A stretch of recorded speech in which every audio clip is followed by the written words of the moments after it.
오늘 월요일 주일인데 다음 주일부터 우리 담임 목사님이 월요일 주일 가정주일에 대한 말씀을 전하기로 하고, 오늘 저는 시험을 찾는 자는 복이 있다는 이 말씀으로 설교를 대신하려고 합니다. 왜냐하면 너무 시대가 혼탁해서, 그리고 너무 예측할 수 없는 불확실성의 시대이기 때문에 연달아 우리 사는 삶에 시험과 시련이 너무 닥쳐서 성도들이 많이 흔들리고 있는 것을 많이 봅니다. 그동안에 코로나 때문에도 얼마나 고생하셨습니까? 그래도 다들 잘 이겨내시고 오늘 이 자리에 함께 얼굴을 뵈니까 너무 반갑고 감사할 뿐입니다. 우리들의 삶에 시험과 시련이 없다면, 또 역경이 없다면 얼마나 좋겠습니까? 그러나 우리들 인생 자체가 정말 고난, 환난, 시험, 시련의 현장이기 때문에 누구도 피해갈 수 없다는 것이 문제입니다. 그러나 성경을 자세히 묵상해 보면은 그와 같은 역경들이나 고난들이 다 나쁜 것만은 아니라는 것입니다. 또 다 불행한 일은 아니라는 것입니다. 왜냐하면 그런 역경을 믿음으로 잘 이겨내고 나면은 반드시 하나님께서 상급과 축복을 그렇게 베풀어 주신다는 사실을 성경을 통해서 우리가 알게 되기 때문입니다. 오늘 여러분이 이 본문의 말씀을 잘 들으시고 시험 많은 세상에서 또 이 시련의 많은 경험을 통해서 축복으로 바꾸어가는 그런 신앙의 승리자가 되기를 바라는 마음으로 이 말씀을 전하고자 합니다. 본문 12절에 보니까 시험을 참는 자는 복이 있나니 이는 시련을 견뎌낸 자가 주께서 자기를 사랑하는 자들에게 약속하신 생명의 멸류관을 얻을 것이기 때문이라, 이런 말씀을 합니다. 이 말씀을 바꾸고 말하면 이 시련과 시험과 이 시련을 잘 견뎌내고 이겨내면 그러한 역경이 전화위복의 계기가 될 수 있다는 것을 의미하는 말이기도 합니다. 사탄은 날마다 시험을 통해서 우리를 넘어뜨리려고 합니다. 그러나 하나님께서는 이 시험을 통해서 우리에게 축복을 주시려고 하시는 것입니다. 그래서 우리는 이 시험을 시련으로, 시련을 연단을 축복으로 승화시켜서 하나님을 기쁘시게 해드리는 삶을 살아야 합니다. 그럼 어떻게 우리가 모든 시험을 이겨내고 신앙의 승리자가 될 수 있겠는가? 시험을 이기는 방법을 한번 연구해 보려고 합니다. 첫째는 시험을 당할 때 그 원인이 무엇인가를 먼저 분별해야 한다는 것입니다. 시험이라는 단어는 원래 헬라어 페이라스모스라는 단어입니다. 외적으로 받는 그런 시험이 있고 또 내적으로 받는 그런 시험이 있습니다.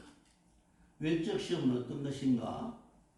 지진, 홍수, 기근, 가뭄과 같은 천재지변, 또 전염병과 같은 또 그런 환란, 또 전쟁 같은 환란, 이걸 다 외적인 시험을 주는 요인입니다. 그리고 내적 시험이라는 것은 마음속에서 일어나는 유혹, 분노, 시기, 질투, 갈등, 이런 것들입니다. 그런데 이 시험이라는 단어를 연구해보면 참 오묘한 뜻이 숨어 있습니다. 시험이라는 단어 속에 사건 속에 의미가 있다라는 뜻이 있습니다. 우리가 시험을 당하면 이 시험 속에 하나님이 주신 어떤 의미가 있다는 것입니다. 시험을 당할 때 이 의미가 무엇인가를 우리가 깨달아야 되겠죠. 우리가 겪는 시험에는 반드시 하나님의 선하신 뜻과 목적이 있다는 것입니다. 그렇기 때문에 우리가 시험을 당할 때 왜 내게 이런 시험이 왔는지, 그리고 무엇이 문제인지를 분별하고 깨닫는 그런 마음이 필요한 것입니다. 만약에 우리가 시험을 당했는데 내가 왜 시험을 당하고 있는지, 그 원인이 무엇 때문인지도 깨닫지도 못하고 있다면 어떻게 하나님의 선하신 뜻을 분별하고 어떻게 시험에서 벗어나서 하루속히 평안한 삶을 회복할 수가 있겠습니까? 그래서 어떤 시험을 당하거나 시련을 겪으면은 반드시 먼저 우리 믿는 사람들은 하나님의 뜻이 무엇인지를 분별하는 그런 지혜가 필요한 것입니다.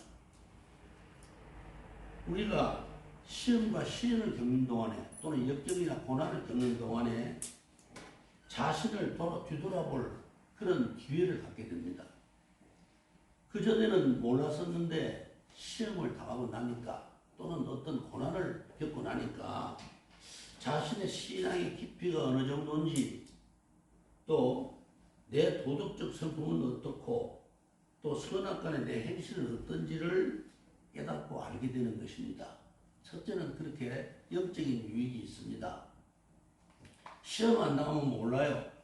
어려운 일 안 겪으면 사람들이 몰라요. 우리 믿는 사람들도. 시험을 겪을 때 이제 많이 느끼게 되는 것입니다. 아, 내가 그동안에 참 하나님 앞에 죄를 많이 지었구나. 아, 그동안에 내 도덕적인 행실이 전혀 바르지 못했구나. 내 마음이 참 선하지 못했구나. 많은 것을 깨닫게 되는 것입니다. 지금쯤 나는 어떤 삶을 살고 있을까? 한번 생각을 해보십시오. 과거에 내가 아무런 역경도 없고 고난도 없었다면 그저 평탄하게 온실 속에서 사는 꽃처럼 그렇게 살았다면 내가 과연 어떤 인격을 가진 삶을 지금 살고 있을까? 한번 생각해 볼 필요가 있습니다. 나는 나 자신만 생각하는 그런 이기적인 그런 사람은 아닐까? 혹은 아직도 허영과 유흥을 즐기고 인생을 낭비하는 어리석은 사람은 아닐까? 이것도 한번 생각해 봐야죠. 긴 시간 동안 뜨거운 불덩어리 속에서 단련되어 나온 그릇이 아름다운 작품이 되듯이 우리들 역시 불같은 시험을 통과할 때에 성숙한 신앙 인격자로 거듭나는 것입니다. 그래서 우리들한테는 반드시 이런 시험과 시련이 필요한 것입니다. 우리가 시험과 시련을 만나면 제일 먼저 나오는 게 뭡니까? 원망 아닙니까? 하나님 내가 무엇을 잘못했는데 이렇게 큰 시련을 주십니까? 왜 내가 이런 시험을 당해야 합니까? 이러고 원망하게 됩니다. 자기 자신을 돌아보기에 앞서서 원망부터 한다는 것입니다. 그래서 이런 시련을 겪는 동안에 그 많은 것을 깨닫게 되면은 훌륭한 신앙 인격자로 다시 성숙해지는 것입니다.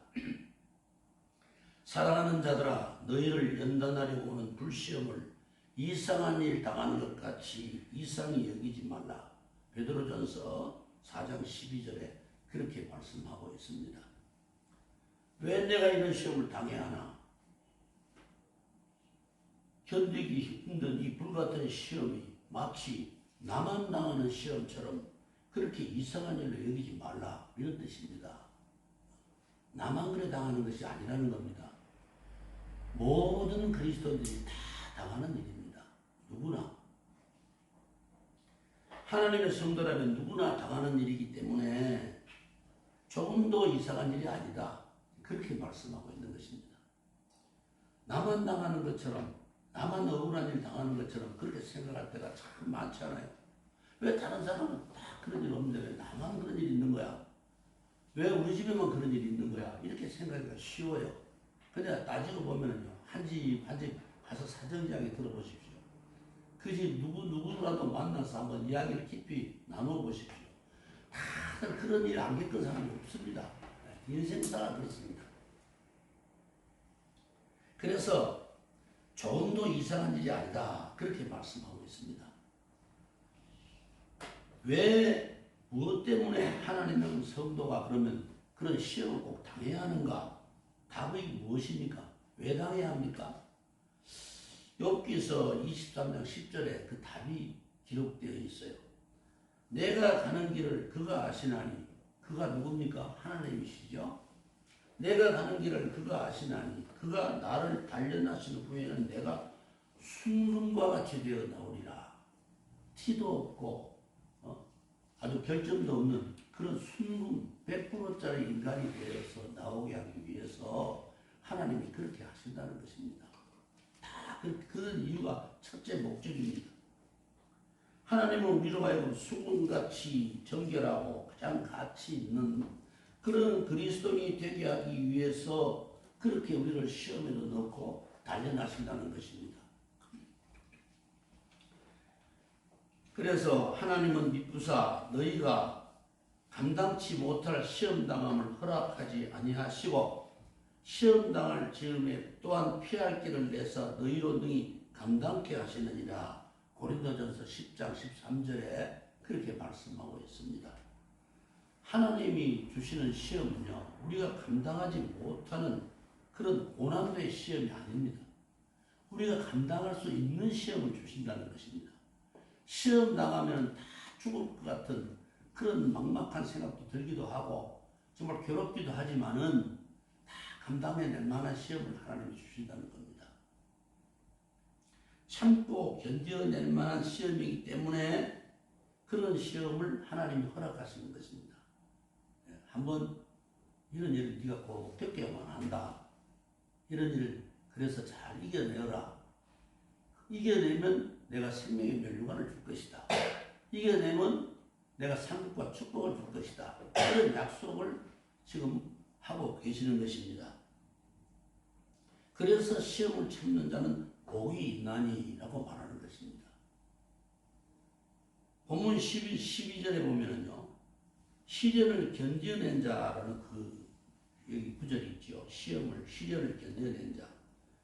예전 성경에 보면은 옳다 인정함을 받은 자라고 번역을 했어요. 옳다 인정함을 받은 자, 즉 시험에 합격점을 받은 자라야 생명의 면류관을 얻게 될 것이다. 그렇게 말하고 있는 것입니다. 시험에 합격점을 받아야 됩니다. 시험을 당하면 불합격점 받으면 고난이 길어질 뿐이에요. 시험에 합격점을 내야 돼요. 우리들도 세상에 가서 시험 치면 낙제하면 어떻게 됩니까? 또다시 공부해야 되잖아요. 점수 못 받으면 또다시 공부해야 되고 또다시 공부해야 되잖아요. 하나님의 법칙도 똑같습니다.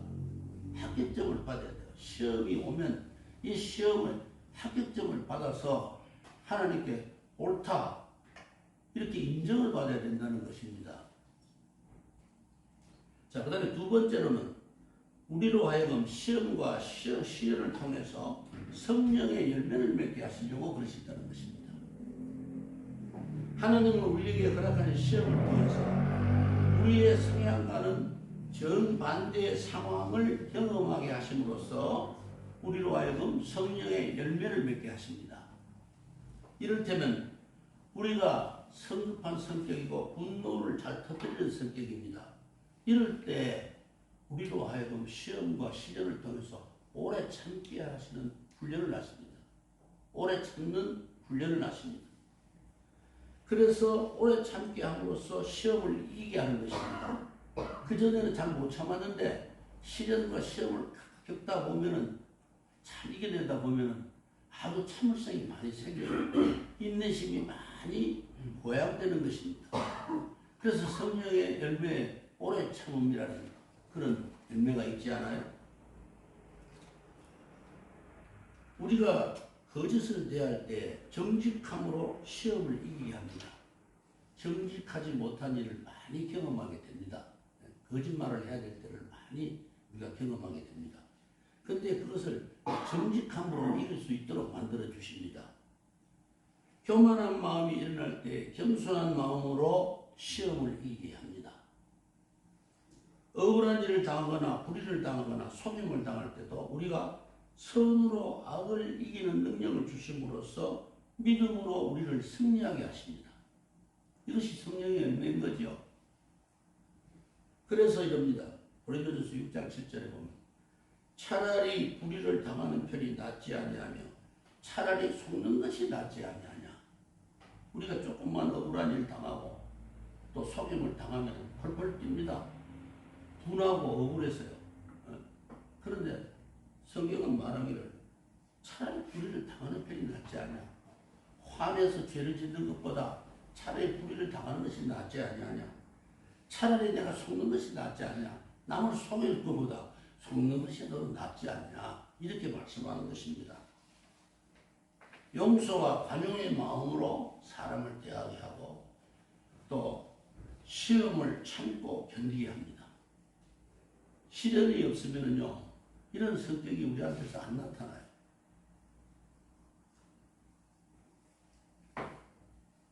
이렇게 해야만이 우리가 예수님의 성품을 닮아갈 수가 있는 것입니다. 그리스도의 형상을 이루기까지 그러는데 이렇게 안 하면은 그래서 말씀대로 이렇게 안 하면 어떻게 예수 그리스도의 성품을 닮아갈 수가 있습니까? 예수님의 가르침이 뭡니까? 악한 자를 대적하지 말라. 누구든지 내 오른편 뺨을 치거든 왼편도 돌려대라. 또 다른 말씀도 있습니다. 누구든지 너를 억지로 오리를 가게 하거든 그 사람과 식민을 동행하고 마태복음 5장 4절에는 또 그렇게 말씀합니다. 악한 자가 내 오른편 뺨을 치거든 왼편도 돌려대라. 여러분 상대편이요 내 오른뺨을 때리려고 그러면 어떻게 때립니까? 손을 어떻게 들어야 됩니까? 반대편에 서 있는 사람이 이렇게 손등으로 치는 것입니다. 그렇죠? 이렇게 치는 게 아니에요. 이쪽에서 이렇게 쳐야만 상대편 왼편에 맞는 것입니다. 이것은 뭘 말하느냐? 악한 마음을 품고 공격적으로 치는 행위인 것입니다. 내게 악의를 품고 공격적으로 치는 사람을 대하는데도 그런 사람을 대하는데도 왼편을 돌려대라고 합니다. 이게 예수님의 정신입니다. 참 힘든 일이죠. 우리로서는 불가능한 일입니다. 참 어려운 일이죠. 나를 공격적으로 대하는 사람한테 어떻게 그렇게 선의로 대하기가 쉽습니까?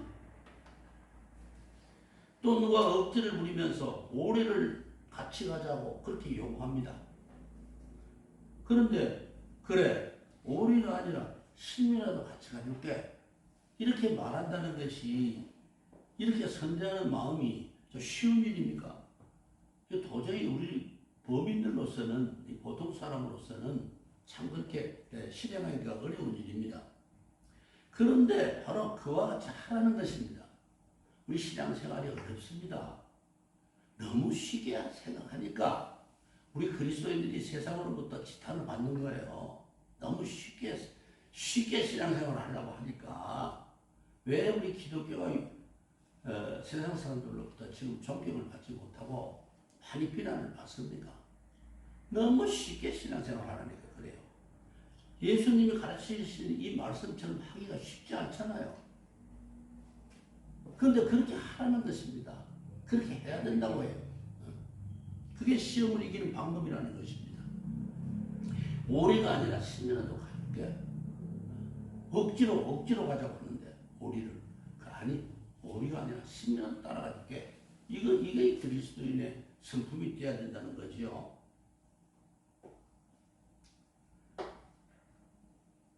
오래 참음과 자비와 화평의 마음으로 선대하는 마음이 바로 성령의 열매가 아니겠어요? 사랑과 희락과 화평과 오래 참음과 자비와 양성과 충성과 온유와 절제니 성령의 열매 9가지. 이 열매를 맺게 하시려고 우리에게 시험과 시련을 주신다는 것입니다. 그러면 그 시험의 원인이 뭡니까? 뭐 때문에 우리한테 이런 시험이 옵니까? 가만히 있는데도 막 이런 시험이 옵니까? 첫째, 우리 내적으로 일어나는 시험 중에서 욕심으로 말미암는 시험입니다. 욕심이 잉태한 적 죄를 낳고 죄가 장성한 적 사망을 낳느니라. 야고보서 1장 15절의 말씀입니다. 불의한 욕심을 부릴 때 반드시 시험이 옵니다. 내가 나쁜 마음을 품으면 반드시 시험이 오게 돼 있어요. 불법적인 수단을 통해서 욕심을 채우려고 할 때에 반드시 시험이 오기 마련입니다. 그 하나님의 법칙이에요. 공연히 시험이 오는 게 아니라 내 마음속에서 욕심이 일어나면 욕심이 잉태하면 죄를 낳고 죄가 장성하면 사망을 낳느니라. 만약에 어떤 사업가가요 품질 좋은 상품을 잘 만들어서 적절한 이익만 남기고 그렇게 판매를 한다면 그 사람이 무슨 시험들이 있습니까?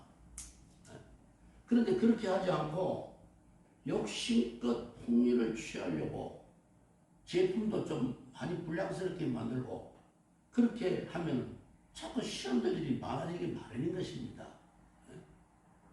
저도 예전에 사업을 많이 해봤는데 젊은 시절에 욕심 부리다가 망하더라고요. 10중 8구가 욕심 부리다가 망해요. 요즘 심심할 때 간식하라고 집에서 이렇게 무슨 뭐 포카칩인가 감자칩 이걸 가끔 사다 와요. 예전에는 양이 많다. 요새는 값은 안 올리고 여름은 알맹이가 확 줄어있어요. 속이 별로 그 말하자면 실속이 없어요. 지금 그렇게 또 사업가들이 이렇게 좀 이익을 남기려고 그런 짓을 해요. 근데 그렇게 하면 오래 안 가요. 그런 사업들이 오래 안 갑니다. 보면. 그러므로 오직 각 사람이 시험을 받는 것은 자기 욕심에 끌려서 미혹 때문이 그랬어요. 14절에. 그 다음에 두 번째는 미혹으로 말미암는 시험입니다. 예수님이 마귀에게 시험을 당할 때 마귀가 와서 뭐라 그럽니까? 제일 먼저 내가 만일 하나님의 아들이거든 명하여 이 돌들이 떡덩이가 되게 하라. 마태복음 4장 3절에 그렇게 유혹을 합니다. 아니 밀가루로 빵을 만들려고 해야 되는 것 아닙니까? 밀가루로 빵을 만들어야지 왜 돌을 가지고 빵을 만들려고 해요? 마귀가 하는 말이 상식과 이치에 맞습니까? 전혀 안 맞지 않아요? 상식과 이치에 맞지 않는 말로 다가오는 것이 미혹인 것입니다. 나를 홀리려고 하는 유혹이에요. 마귀가 무슨 말로 미혹합니까? 하나님의 아들이라면 이까지 일쯤이야 실은 죽는 게 아니냐? 떡 얼마든지 할 수 있잖아. 그렇게 해라. 밀가루로 그래도 떡을 만들려고 그래. 맞는 말이지. 왜 돌을 가지고 만들려고 그러냐 이 말이에요. 가장 쉬운 방법으로 문제를 해결하라고 요구하는 말입니다. 이런 말에 귀를 기울이면 안 됩니다. 여러분들은. 시험 듭니다. 누가 와서 모회사 주식을 사. 그거 아주 100%예요. 그거 사기만 하면 완전히 땡잡는 거야. 이렇게 이야기하고 유혹을 합니다. 이 말을 듣고 속아서 사다가 망한 사람들이 많아. 예? 이런 주식 사다가. 왜 그 말을 믿습니까? 조금만 생각해 보세요. 그토록 100% 이익이 나는 그런 주식이라면은 자기가 사지 뭐 때문에 남한테 권합니까? 자기만 사고 말지고 막. 왜 남한테 권해요? 그거 사. 내가 사는 거 보고 망하는 자한테 보고 자기가 살라고 그러는 거예요? 뭐예요? 그 말에 왜 귀를 기울이냐 이 말이에요. 그게 미혹당하는 거죠. 그러면 자기가 사야지. 이 주식 사면 100% 나눈다 그렇게 장담할 거 같으면 자기가 남몰래 자꾸 사들였어야지. 왜 남한테 권하기를 왜 권하는 거예요? 그런 말에 속으니까 100% 망하는 것 아닙니까? 상식과 이치에 맞지 않는 속삭임, 이 유혹이 마귀의 시험인 것입니다. 이런 데 속으면 안 돼요. 시험 들어요. 도박, 투기, 이런 불의한 수단으로 일확천금을 꿈꾸다가 패가 망신한 사람들이 얼마나 많습니까? 다 마귀의 유혹에 넘어간 것입니다. 그것이. 그렇기 때문에 성도는 합당치 않은 일에는 상관도 말고 참여도 하지 말아야 한다는 것입니다. 그래야 시험당할 일을 피할 수 있게 되는 것입니다. 그 다음에 셋째는 말씀을 의심함으로 당하는 시험입니다. 하나님의 말씀을 의심하기 때문에 당하는 시험입니다. 하나님과의 관계를 단절시키려고 하는 마귀의 시험입니다. 이것은 우리 성경을 봅시다. 창세기 3장 1절에 보면 뱀이 여자에게 하와에게 묻는 거죠. 물어 가로되 하나님이 참으로 너희들로 동산 나무의 실과는 먹지 말라 하시느냐? 라고 묻습니다. 참으로 진짜로 그러더나 진짜로 그러시느냐? 이렇게 묻는 거예요. 하나님이 언제 거짓말하시는 분입니까? 그런데 왜 하나님을 의심하게 합니까? 하나님이 진짜로 그렇게 말씀하시느냐? 그 말이잖아요. 하나님이 참으로 그렇게 말씀하시느냐? 그 말이에요. 하나님의 말씀을 의심케 하는 시험입니다. 마귀가 하나님 말씀에 의문부호를 따라서 한번 흔들어 보는 것입니다. 그런데 그 말을 듣는 하와의 마음에 어떤 의심이 생겼습니까? 선악과를 따먹다 진짜 죽을까? 이런 마음이 들어왔어요. 흔드니까 진짜 죽을까? 참으로 죽는다고 하더냐? 진짜 죽을까 하는 의심이 들었다 이 말입니다. 그래서 하나님이 원래 어떻게 말씀하셨습니까? 창세기 2장 17절에 보면 네가 먹는 날에는 반드시 죽으리라 이렇게 말씀하셨어요. 선악과를 따먹으면 반드시 죽으리라 이렇게 말씀하셨는데 이거를 어떻게 지금 마귀한테 뱀한테 대답을 합니까? 하와가 너희는 먹지도 말고 만지지도 말라. 언제 그렇게 말씀하셨어요? 그냥 먹는 날에는 정령 죽으리라 반드시 죽으리라 이 말씀만 하셨는데 여기다 고택이라는 거예요. 먹지도 말고 만지지도 말라. 이거는 자기가 지어낸 말이에요. 자기 마음속에서 일어나는 말을 하는 거예요. 그리고 반드시 죽으리라 이렇게 말씀을 하셨는데 너희가 죽을까 하노라 이랬어요. 대답이 죽을까 하노라. 죽을지 안 죽을지 불분명해. 죽을까 하노라 이렇게 대답했다는 겁니다. 하나님의 말씀을 자기 마음대로 더하기 빼기를 했다. 그런 말이지요. 하나님께서 언제 먹지도 말고 만지지도 말라. 또 언제 죽을까 하노라. 이렇게 말씀을 하셨어요. 그렇게 안 했잖아요. 그런데 이 말씀을 의심하고 가감하다가 고태기 빼기를 하다가 선악과를 따먹고 말았다는 것입니다. 이런 피가 이런 유전자가 우리들 심령 속에 흐르고 있어요. 여러분들이나 저나 다 속을 수 있어요. 마귀가 이런 식으로 유혹해 들어오면 다 속을 가능성이 있는 존재들이 바로 우리들입니다. 그러니까 시험에 들으면 안 된다는 거예요. 말씀을 의지하고 말씀을 굳게 믿고 말씀대로 살아야 돼요. 말씀을 듣고 의심하니까 자꾸 그냥 하나님에 대한 불신, 불조가 생겨 마음속에서. 하나님을 자꾸 배신하게 되는 것입니다. 율법에도 신명기 12장 32절에 보면 내가 너희에게 명령하는 이 모든 말을 너희는 지켜 행하고 그것에 가감하지 말지니라. 더하거나 빼지 말지니라. 요즘 이렇게 가끔씩 저도 여러 설교를 듣는데 성경 말씀보다 더 잘하려고 하는 말씀들을 많이 해요. 성경 말씀만 하면 돼. 보태기 빼기 하면 안 돼요. 여러분 전도할 때 보태기 하지 마세요. 더 내가 무슨 말을 좀 보태가지고 더 더해가지고 어떻게든지 이 사람을 설득해서 교회 나오게 하겠다. 그래서 성경에도 없는 말 절대 보태지 마세요. 그런 짓 하면 안 돼. 그런 짓 하면 안 돼요. 그냥 순수한 마음으로 정말 순수한 마음으로 하나님 말씀을 그대로 전해야 합니다. 마귀는 흔드는 자입니다. 우리의 믿음을 흔들어서 의심하게 하고 시험을 당하게 하는 것입니다. 형제들아 너희는 삼가 혹 너희 중에 누가 믿지 아니하는 악한 마음을 품고 살아계신 하나님에게서 떨어질까 조심할 것이라 이랬어요. 히브리서 3장 12절에 있는 말씀입니다. 그 다음에 네 번째는 거짓말 때문에 오는 시험입니다. 마귀가 유혹하는 말은 다 거짓말입니다. 이는 그가 거짓말쟁이요 거짓의 아비가 되었습니다. 요한복음 8장 44절에 우리 속에서 이 거짓말하는 영을 받아들이면 안 됩니다. 우리 성경에 보면 거짓말하는 영이라는 그런 구절이 있어요. 마귀의 말은 처음에는 진짜로 시작해서 반드시 거짓말로 끝냅니다. 속이는 방법입니다. 왜 이단이라는 말이 나왔습니까? 이단. 다를 이자 끝단자예요. 다를 이자 끝단자. 끝이 다르다는 거예요. 끝이 달라. 처음은 좋아요. 사기꾼이 사기를 칠 때 처음부터 사기치는 줄 상대방이 알면 사기 당할 사람이 누가 있습니까?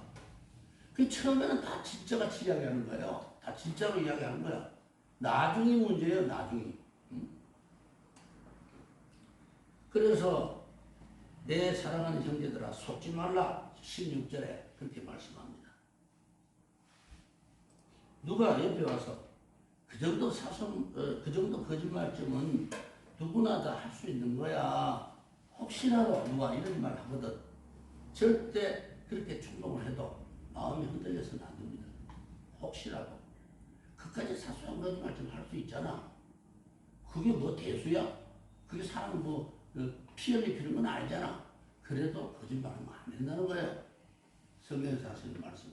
우리 그런데 다 속잖아요. 그 정도 사소한 거짓말쯤은 이러고 그냥 불가피하게 그렇게 말할 수도 있는 거지. 이러고 적당히 합리화시키고 맙니다. 그러나 성경이 뭐라고 말합니까?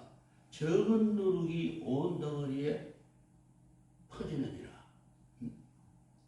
갈라디아서 5장 9절에 또 우리 왜 속다는가? 바늘 도둑이 소도둑 된다. 그래요. 작은 거짓말이 커져서 큰 거짓말 하는 사람으로 만드는 것입니다. 아예 싹을 잘라버려야 돼요. 그래서 에베소서 4장 27절에 마귀에게 틈을 주지 말라 그럽니다. 마귀로 틈탈 기회를 주지 말라. 내 심령 속에 틈탈 기회를 주지 말라는 겁니다. 마귀의 시험을 물리치는 특효처방입니다. 이것이. 틈탈 기회를 안 줘야 돼요. 내가 거짓말을 허용하게 되면 아무리 작은 거짓말도 허용하게 되면 이미 마귀가 틈을 타고 들어오는 거예요. 내 속에. 그래서 내 속에 또아리를 틀기 시작하는 겁니다. 다섯 번째는 적당이라는 생각 때문에 오는 시험입니다. 우리가 대수롭지 않게 생각했던 일들이 나중에 커져서 큰 문제로 비약된 일이 얼마나 많습니까? 그래서 우리 신앙생활은 적당이라는 단어가 없습니다. 적당히 신앙생활하는 거 안 되는 겁니다. 적당이라는 안이한 생각이 하나님께 대해서는 불순종이 되기 때문입니다.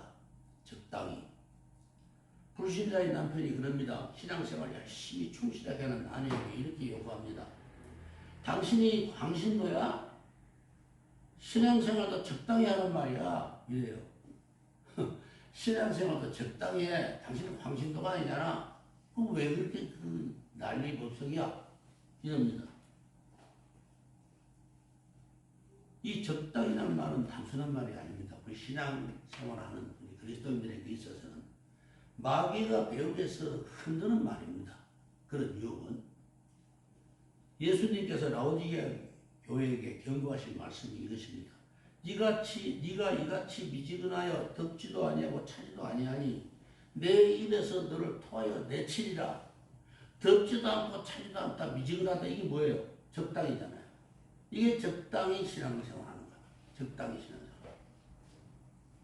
내 입에서 토하여 내치면 다 끝장이야. 우리 지금까지 믿은 거 다 끝이에요. 예수님이 내 입에서 토하여 내치리라고. 신앙의 일뿐만 아니라요. 모든 일을 해도 세상 일을 해도 적당히 하는 사람 성공하는 법을 못 봤습니다. 제가. 적당히 하는 사람이 성공하는 거 봤습니까? 저도 많은 직원들 건드려 봤어요. 많이 건드려 봤어요. 건드려 봤는데 일 적당히 하는 사람 지금도 안 배워요. 알아. 위에 사람들이 다 알아요. 적당히 하는 거. 나중에 또 사업한다고 나가서 사업해도 적당히 하는 사람 절대로 성공 못해요. 철두철미하게 해야 돼요. 사업 하나를 해야 돼요. 철두철미하게 해야 돼요. 무슨 일을 한다도 하나 해도요. 좀 휴획해가지고 세밀하게 팍팍 하고 그 끝까지 그렇게 잘 해야 돼요. 그래야 성공하는 거지. 열정적으로 해야죠. 어떻게 덥지도 않냐고 차지도 않냐게 미지근하게 해서 성공하기를 바랍니까? 그거 안 되는 겁니다. 우리 하나님의 일에도 그렇습니다. 잘하였도다 착하고 충성된 종아 네가 적은 일에 충성하였으면 내가 많은 것을 내게 맡기리니 네 주인의 즐거움에 참여할지어다. 착하고 충성된 종아 작은 일에도 충성했다. 사소한 일에도 충성해야 돼요. 하나님의 일에는 작은 일에도 충성해야 됩니다. 적당히 하는 일에는 어떤 상급도 축복도 없기 때문입니다. 그래서 네가 죽도록 충성하라. 그리하면 내가 네게 생명의 면류관을 주리라. 계시록 2장 10절에 그렇게 말씀하잖아요. 죽도록 충성하라 하지 적당히 충성하라가 없어요. 성경을 우리 잘 맥을 짚어보면은 적당히 하는 거 하나님이 아주 싫어하십니다. 적당히 하는 거. 죽도록 충성하라. 적당히가 아닙니다. 이제 말씀을 맺습니다. 우리에게 무슨 죄가 있어서 큰 허물이 있어서 우리가 시험을 당하는 것이 아닙니다. 그렇게만 생각해서는 안 됩니다. 내가 죄를 짓기 때문에 내가 이렇게 시험을 많이 당하는구나. 내가 욕심이 많았기 때문에 내가 이렇게 당하는구나. 꼭 이렇게만 생각은 하지 마십시오. 마귀가 득세하는 어둠의 세상, 혼탁한 세상이기 때문에 우리를 넘어뜨리려고 하는 시험이 많은 것입니다. 이런 시대에 우리가 살고 있는 것입니다. 지금 예수님도 광야에서 40일 금식기도 후에 마귀의 시험을 받으셨습니다. 영적으로 가장 고차원으로 높아진 그 시기에 시험을 받으셨다는 거예요. 금식기도 40일 후에 마귀가 찾아왔어요. 여러분 신앙생활 잘하려고 할수록 더 시험이 많아요. 그걸 알아야 됩니다. 적당히 하면 시험이 없어요. 언제 넘어뜨려도 넘어질 수 있는 그런 존재이기 때문에 마귀가 흔들어보지도 않아. 그런 사람은. 그러나 여러분들이 신앙에 무장을 하고 더 열심히 믿으려고 해보세요. 더 열심히 믿을수록 더 시험이 많아요. 그런데 그걸 이겨내면 낼수록 더 상급이 커지고 축복이 더 많아지는 거예요.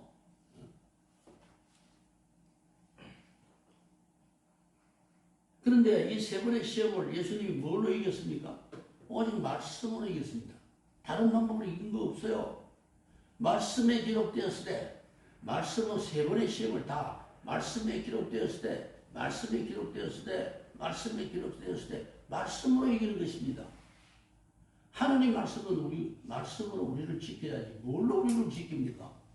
진리는 오직 하나님 말씀인데, 말씀으로만 여러분들 시험에 오면 말씀을 찾아야 돼요. 얼른요. 그래서 성경 많이 읽어야 되는 거야. 여기에 해당하는 말씀이 뭐가 있던가 한번 툭 떠올라야 돼. 저는 참 다행히도 이 설교 준비할 때요. 말씀이 툭 떠올라. 우리 집사님 제 설교 준비하는 거 많이 보지만은요.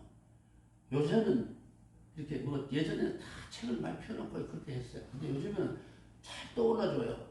어디에 무슨 말씀, 어디에 무슨 떠올라줘. 이제는. 그러니까 설교 준비가 훨씬 쉬워요. 예전보다 훨씬 쉬워요. 시험이 왔을 때 여러분들이 그 말씀 자꾸 떠올라 보세요. 이럴 때는 이 말씀이 있었지, 이 말씀이 있었지 하고 떠올려 보세요. 참 이게 쉽습니다. 그 시험 물리치기. 말씀에 기록되었을 때 물러가라 이래요. 금방. 응? 금방 이겨낼 수 있어요. 말씀을 모르니까 헤매는 거예요. 세상적인 방법, 인간적인 수단으로 어떻게 한번 이 시험을 돌파해 볼까, 이겨볼까 이렇게 헤매게 되는 것입니다. 시험을 당할 때마다 말씀의 능력으로 이겨내야 합니다. 예수님이 시험 받고 마태복음 4장 11절에 무슨 말씀이냐면요. 이에 마귀는 예수를 떠나고 천사들이 나와서 수종들이라. 마귀를 물리치고 나니까, 세 가지 시험을 다 물리치고 나니까 제일 마지막 말씀이 뭐냐면 4장 11절에 이에 마귀는 떠나고 천사들이 나와서 수종들이라. 마귀가 물러가야 천사들이 와서 돕는 것입니다. 처음부터 천사들이 와서 돕는 게 아니라 마귀를 물리치고 나니까 천사들이 와서 수종들었다는 거예요. 예수 안에 있는 우리들 역시 마귀를 물리치고 시험을 이겨낼 때에 천사가 와서 돕는 것입니다. 천사가 와서 먼저 와서 돕는 게 아니에요. 시험을 이길 때요. 베드로가 감옥에서 기도하고 믿음으로 신앙을 지킵니다. 이기니까 천사가 와서 옥문을 열어줬어요. 이 착고를 다 끌어버리고 옥문을 열어줬어요. 시험을 이기려면 믿음으로 이겨내야 돼요. 내 형제들아, 너희가 여러 가지 시험을 당하거든 온전히 기쁘게 여기라. 이는 너희 믿음의 시련이 인내를 만들어내는 줄 알미라. 오늘 야고보서 1장 2절에서 3절의 말씀입니다. 누구나 시험 당할 수 있습니다. 그러나 성도는 어떤 상황에도 기필코 시험을 참고 이겨내서 축복의 기회로 삼아야 됩니다. 시험을 이겨야 축복이 오는 것입니다. 시험에 지면 영원히 고난이 계속돼요. 끝까지 고난이 계속돼요. 시험을 이겨내야 돼요. 시험에 옳다 인정함을 받아야 돼요. 시험에 합격점을 받아야 된다 그 말입니다. 시험을 시련으로, 시련을 연단을 축복으로 승화시켜가는 그런 하나님의 굳건한 선도가 되시기를 우리 주님의 이름으로 축원합니다. 기도하겠습니다. 하나님 감사합니다. 우리들의 삶에 어찌 그리도 시험과 시련이 많은지요. 우리 인생사가 온통 고난과 역경의 연속입니다. 이러할 때마다 우리가 하나님의 말씀으로 믿음으로 승리하게 해주시옵시고 항상 성령의 인도하심을 따라서 장차 생명의 면류관을 얻을 때까지 믿음으로 이기도록 인도하여 주시옵소서. 우리 사랑하는 성도들의 삶에 여러 가지 환난과 걱정이 많습니다. 또한 여러 가지 시험과 시련들이 많습니다.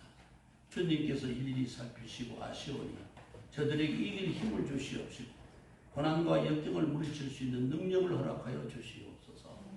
그리함으로 참으로 이 땅에 살면서는 기름진 땅의 축복을 받게 하시고 장차는 하늘의 신령한 영적 축복을 받게 해주셔서 영육간에 승리하는 성도들이 되게 하여 주시옵소서. 감사드리오며 예수 그리스도 이름 받들어 기도드리옵나이다.